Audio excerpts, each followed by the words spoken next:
আসসালামু আলাইকুম। আশা করি সবাই ভালো আছেন। আ একটা বিষয় নিয়ে একটু কথা বলতে আসলাম আরকি। আপনারা আমাকে সবাই জানেন, সবাই চেনেন। আ একজন ডাক্তার হিসেবে হয়তো আমাকে চিনে থাকেন। আর রিসেন্টলি সবাই আমাকে জেনে থাকবেন যে আমি খালি পাহাড়ে, পাহাড়ে ঘুরে বেড়াই। পাহাড়ে ঘুরে বেড়ানো মানুষ। তো খুবই রিসেন্টলি আমি নেপালে একটু যাওয়া শুরু করলাম। নেপালের সাদা পাহাড়ের পিছনে একটু ছুটে চলা শুরু করলাম আরকি।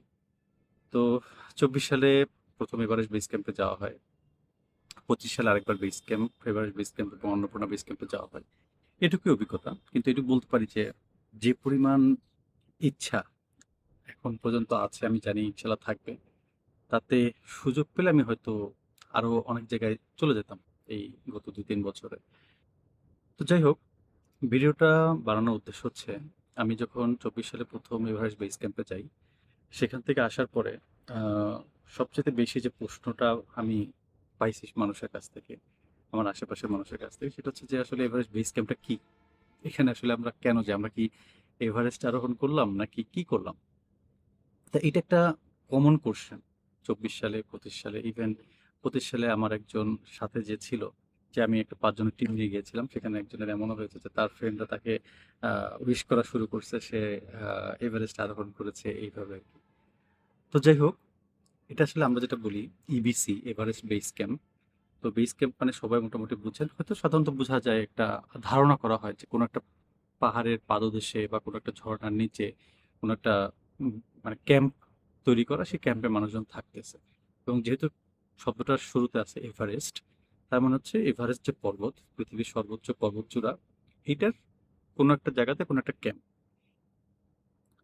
আসল ব্যাপার হচ্ছে এভারেস্ট পর্বতটা আরোহণ করার জন্য সারা পৃথিবী থেকে যে মানুষগুলো বিভিন্ন মানে মানে বিভিন্ন দেশ থেকে এসে থাকেন, আসার পরে তাদেরকে অপেক্ষা করতে হয়।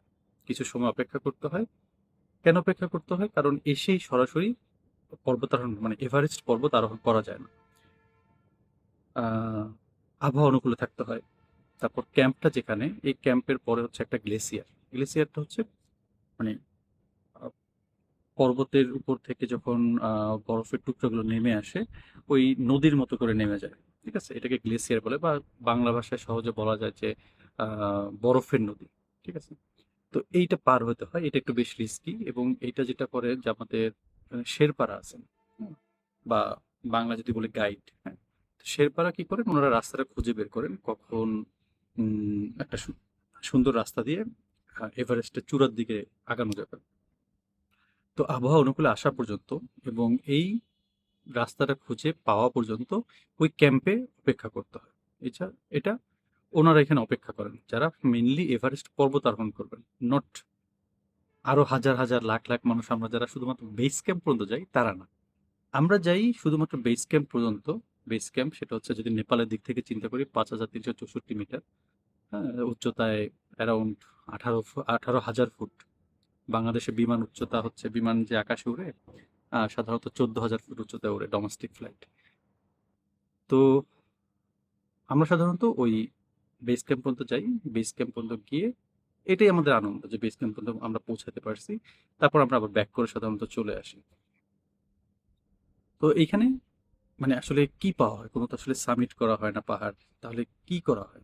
জিনিসটা কিছুই না। আমরা যারা আসলে পাহাড়ে চলতে পছন্দ করি, ট্রেকিং পছন্দ করি, আমরা যারা হাই অল্টিটিউড পছন্দ করি, তা আমরা একটা নির্দিষ্ট উচ্চতায় পৌঁছাইতে চাই। হ্যাঁ?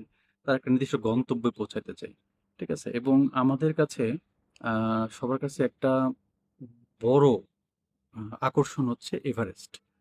যেহেতু আমরা পাহাড়ে উঠতে পছন্দ করি, তো আমাদের কাছে সবসময় ভালো লাগে যে বা ইচ্ছা করে যে অন্য একটা পর্বতচূড়ায় যাব এবং এভারেস্ট যেহেতু পৃথিবীর সর্বোচ্চ পর্বতচূড়া, সেখানেও পৌঁছাতে না পারলেও এটলিস্ট সেটার কাছাকাছি যাওয়া।